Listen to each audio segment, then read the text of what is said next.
так, ну що, ми попали в цей період, коли стікає все, стікають машини.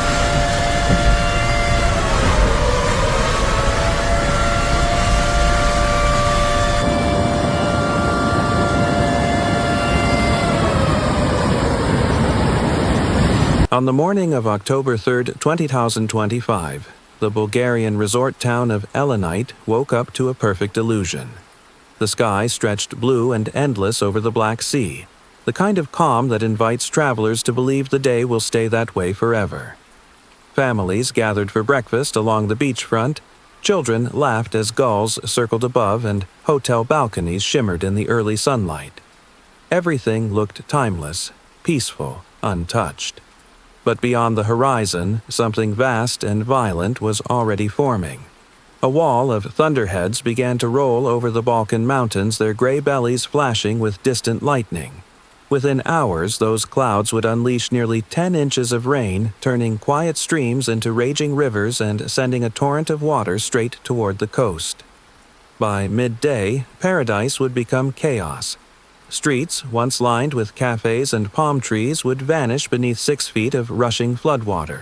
Cars would be tossed into the sea like pebbles. Bridges would snap in half. In less than half a day, Elenite, a place built for leisure, laughter, and light, would drown under a storm no one saw coming. What began as a rainstorm would end as one of the worst flood disasters in Bulgaria's modern history. A day when the sea rose up, the land broke apart, and an entire community was forced to face the terrifying truth about nature's power and humanity's neglect. Девочки, это пиздец. Вот это все с горы полилось.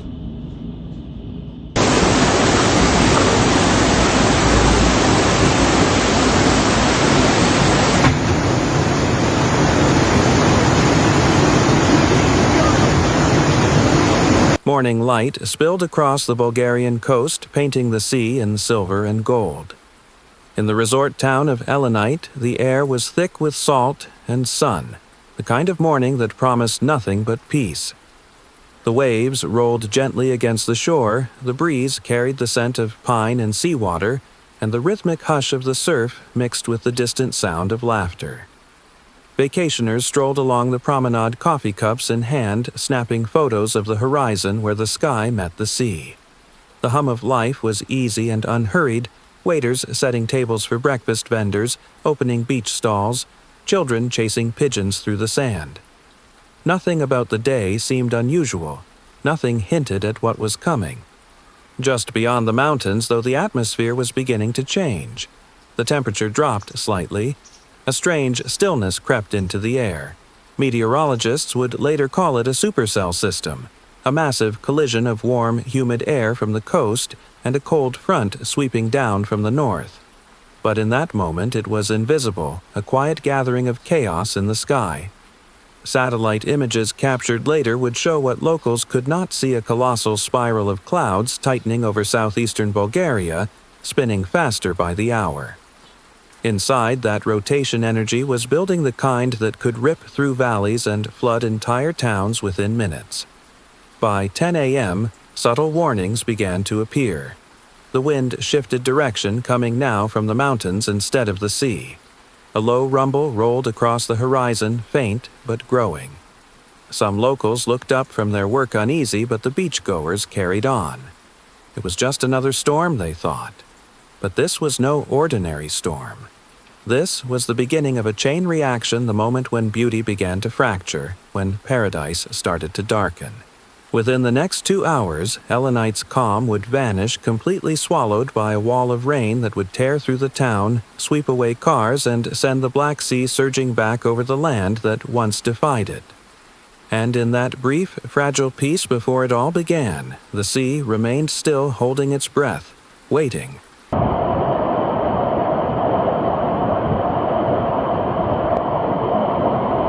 Выбраться вже з дому ми не можемо. Валить все вот так в море. Машины плавают.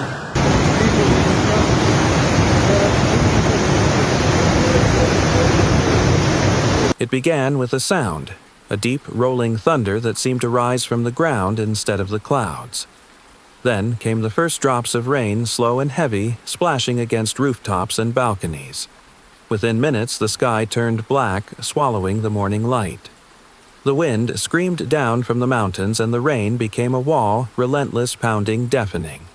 In just an hour, nearly 10 inches of rain fell across the Elenite resort and the nearby towns of Nesebar and Sunny Beach, the kind of rainfall the region normally sees in 3 months. Gutters overflowed instantly. Streets turned into rivers. Water poured down from the hillsides, gathering force as it rushed toward the coast. By 11:15 a.m., the emergency alert system sent warnings to evacuate to higher ground. But for many, it was already too late. The narrow coastal roads had disappeared beneath torrents of water and debris. Cars floated sideways, their headlights flickering under the brown flood. Pavement crumbled. Bridges groaned under the pressure, then snapped apart like matchsticks. Inside hotels and beachfront condos, tourists pressed against windows watching as the sea and sky merged into one violent current. The power failed. Elevators froze. Hallways filled with knee-deep water. In basements, pumps screamed before going silent, swallowed by the flood. Rescue teams from nearby towns tried to reach Elenite, but their vehicles were no match for the surge. Fire brigades from Nesebar Pomori and Varna were deployed with amphibious trucks and divers forcing their way through collapsing roads. By the time they arrived, much of the resort had already been consumed.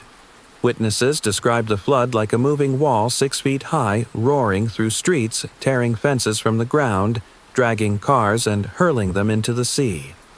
It came out of nowhere, one survivor later recalled. The rain didn't fall, it attacked.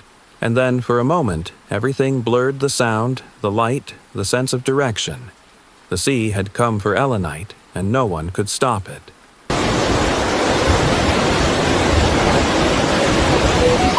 Людей топит там снизу вообще. Ребята, срочно! Давайте кто-то думать! Дома тонут! Ребята!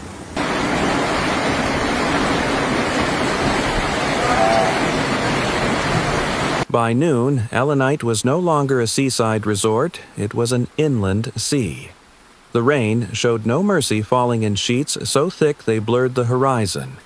Every ravine that once carried spring runoff had turned into a raging river, bursting through the valley and slamming directly into the heart of the resort. Within minutes, the luxury hotels and beachfront villas, once symbols of summer escape, were drowning. Glass doors shattered under the pressure of the surge. Cars bobbed like driftwood, spinning helplessly in the current before vanishing into the sea.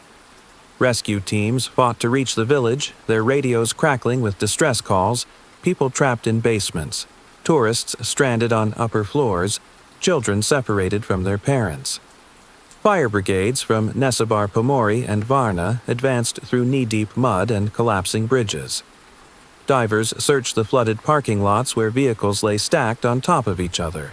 Inside the Holiday Village complex, a building's lower level filled in less than 5 minutes.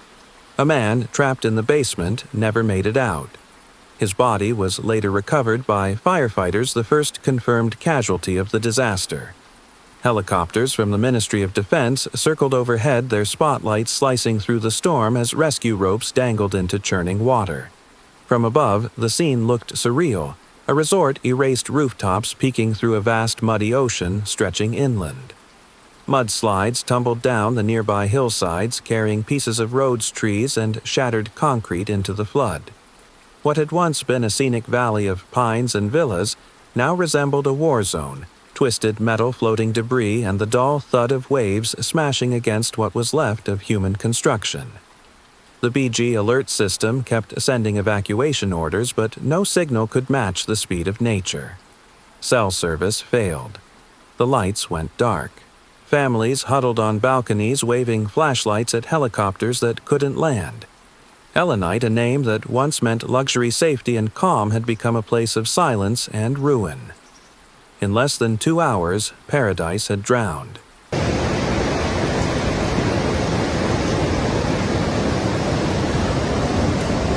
Машины смысла было, ну давай думаю. Офигеть, посмотрите, что происходит. Там не только машины.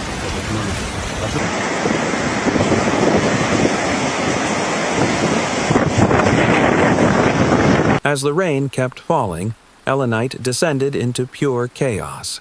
The once lively beachfront was now a wasteland of broken concrete and floating debris. Entire streets had vanished beneath 6 to 8 feet of floodwater, and every minute brought new emergencies. Rescuers fought their way through the storm firefighters, police divers, and volunteers soaked to the bone but refusing to stop. They waded through waist-deep torrents carrying ropes and stretchers, searching every window, every rooftop, every cry for help. Their radios were filled with overlapping voices, calls for evacuation, reports of missing families, warnings of collapsing buildings. 10 fire brigades were already on site, joined by amphibious vehicles from Varna and 2 Navy boats dispatched from the nearest naval base. Helicopters hovered overhead, lowering rescue baskets into swirling water, while waves from the sea pounded against the shore, rising higher with every gust. Inside one of the submerged hotels, 6 women, including 3 Polish tourists, were trapped on the second floor. Firefighters broke through a glass balcony to reach them, forming a human chain to pull each one to safety. Outside, a border police drone captured the terrifying scene cars spinning into the sea roofs, collapsing under the weight of the flood, and rescuers clinging to lifelines as currents tried to drag them away. Not everyone could be reached in time. A construction vehicle sent to clear debris was swept away by the current. Its driver, an excavator operator from the nearby town, became the storm's second confirmed victim. The machine was later found buried in silt more than half a mile downstream. And yet, amid the destruction, there was courage everywhere. A local shopkeeper used his small fishing boat to ferry strangers to higher ground. Volunteers formed bucket lines to move trapped children through flooded courtyards. Dozens of civilians joined the fire brigades, bringing blankets, flashlights, and food to survivors huddled in schools and churches now serving as shelters. Still, the danger wasn't over. The Balkan hills above Elenite were breaking apart under the constant rain, sending landslides roaring toward the coast. The sea had turned brown, thick with mud trees and shattered homes. The sky, once bright and open, hung low and gray, pressing down on a village that no longer existed. And through it all, the rescuers kept going, faces streaked with rain and exhaustion, pulling strangers from the wreckage, determined not to let Elenite's story end in silence.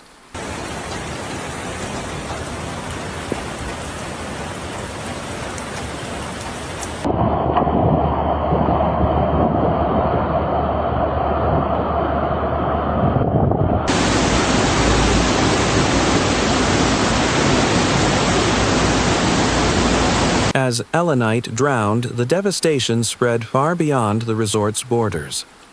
Across the Burgas region, the storm unleashed its full fury, swallowing towns, villages, and farmland in a matter of hours. From the mountain slopes above Sveti Vlas to the low-lying streets of Sunny Beach, the rainfall was relentless, nearly 10 inches in half a day, enough to fill an Olympic swimming pool every second. Roads disappeared beneath mudslides. Bridges collapsed under the weight of water and debris. Over 180 emergency calls flooded regional hotlines in just a few hours, reports of people trapped in homes, cars swept into the sea, and entire neighborhoods cut off from the mainland. In Burgas City, traffic ground to a halt as floodwaters swallowed intersections. Schools closed and were converted into temporary shelters for evacuees. Power lines sparked, transformers exploded, and the city skyline went dark under a sheet of rain. The mayor declared a state of emergency, urging citizens to stay indoors while rescue crews scrambled through submerged streets. The hydrometeorological station in Chernitsa recorded more than 250 liters per square meter, nearly 6.5 gallons of rain per square foot, the highest level in decades. Scientists compared it to the rainfall of a Category 3 hurricane. The force of the water tore through villages, collapsing homes and washing away cars, livestock, and entire sections of road. But the weather wasn't the only culprit. As the floodwaters surged through Elenite, experts began to uncover another truth, one that made the disaster even more devastating. Decades of reckless construction had reshaped the coast. Natural drainage channels had been blocked by resorts and parking lots. Ravines once meant to absorb rainfall had been paved over or filled with concrete foundations. The Minister of Environment and Water called for an immediate investigation ordering audits of local construction permits. Environmental activists had warned for years that building on dry ravines, seasonal waterways that look harmless in summer could end in catastrophe.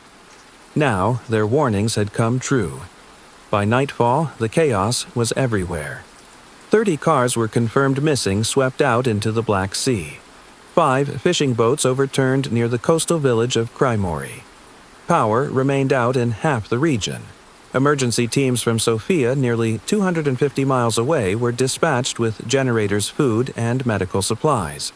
What began as a local storm had become a national disaster, one that exposed the fragility of Bulgaria's coast and the dangerous price of ignoring nature's boundaries.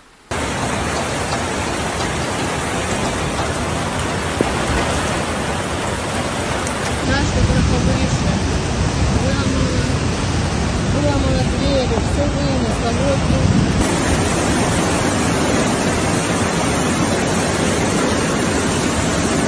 On October 3, 2025, paradise turned into a nightmare. Within just a few hours, the resort town of Elenite, Bulgaria, once filled with tourists, families, and summer laughter, was swallowed by the sea. A record-breaking storm unleashed nearly 10 inches of rain, flooding homes, destroying bridges, and sweeping entire neighborhoods into the Black Sea. Cars vanished, roads collapsed, and lives were lost. This wasn't just bad weather. It was a disaster born from years of neglect and a warning from nature that the world can no longer afford to ignore. But what if this storm wasn't just a European tragedy? What if it's a glimpse of what's coming to coastlines everywhere from Miami to Malibu, from New Orleans to New York? Before we dive into the full story, we want to hear from you. Do you believe disasters like this are unstoppable acts of nature or the result of human choices and greed? Tell us what you think in the comments. And if you believe these stories matter, if you believe people need to see what's really happening around the world, please like this video, share it with others, and subscribe to help us bring more true stories like this to light. Because what happened in Elenite could happen anywhere.